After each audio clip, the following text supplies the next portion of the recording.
He's been president twice.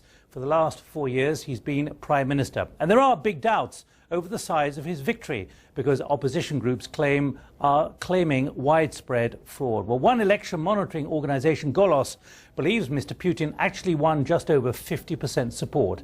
The Organisation for Security and Cooperation in Europe reported serious irregularities.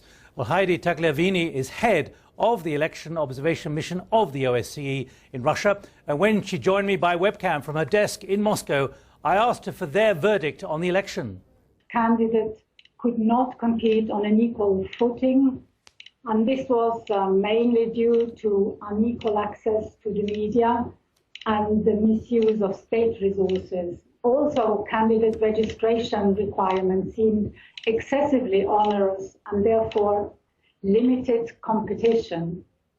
And I have to say that in response to widespread allegations of violations during the last Duma elections, the authorities have undertaken some efforts to improve transparency, including through transparent ballot boxes and the installations of web cameras in over 90,000 polling stations.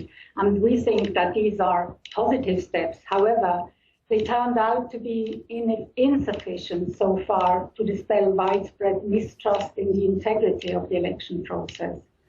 Well, let's now go live to Moscow on the Hub to speak to Tina Kandelaki. She's a television presenter, a leader of one of many organisations which observed yesterday's election. Thanks for joining me. I know it's bitterly cold there tonight and there are some protesters out on the street.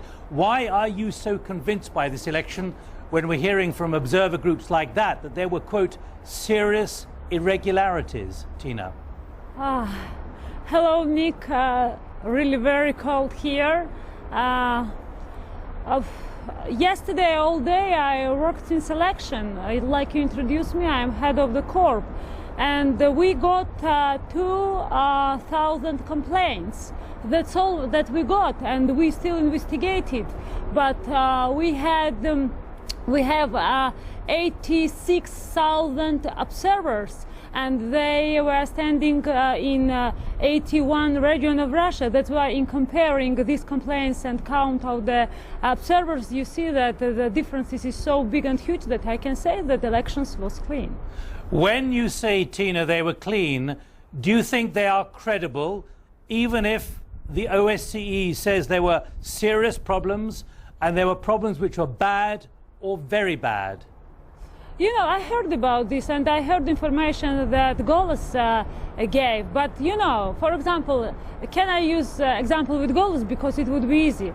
They have something around 10,000 observers, and their complaints were something around 600, not more. We had much more, I mean 2,000. That's why, you know, why they are saying it's their position. 12 hours I was watching yesterday by all video cameras that we had in all polling stations. You know, situation was different. In some regions it was clean. In some regions, like Dagestan, we had the problems. But it's difficult to say something right now because complaints that we received, we must investigate them. Because somewhere people saying that, you know, it's the fact of carousel, then we start to investigate and understand that it wasn't carousel because it was really employees who come and vote by the buses. What are we going to do in that case? Tina, sometimes really factory can give them a buses. Tina, I'm talking to you from London here on BBC World News. Within the last 24 hours, just after he won the election, you appeared on a video link with Vladimir Putin in person.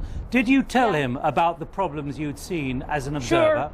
Of course, sure. I told him about complaints and I told him about all things that happens since 4th of March. But I told him another thing too, that it was first time in Russia when million people in that day were watching web and translation from elections. It was first of all in Russia, and I think that in all world, because it was the biggest reality show that I ever heard.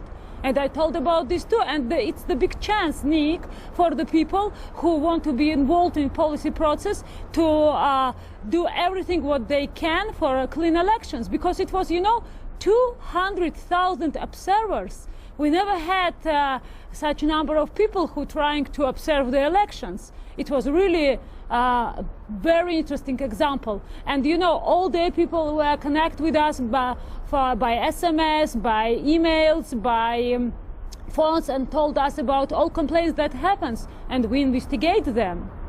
Tina Kandelaki, thank you very much indeed. I know it's very cold there in Moscow. Thanks for joining me here on the Hub, and I should say that you did, in the end, vote for Vladimir Putin yourself. Now, gunmen in Iraq, disguised as police, have killed at least 25 members of the security forces. That's in attacks on checkpoints and homes in the towns of Haditha. Officials say they killed police guards in several places early this morning.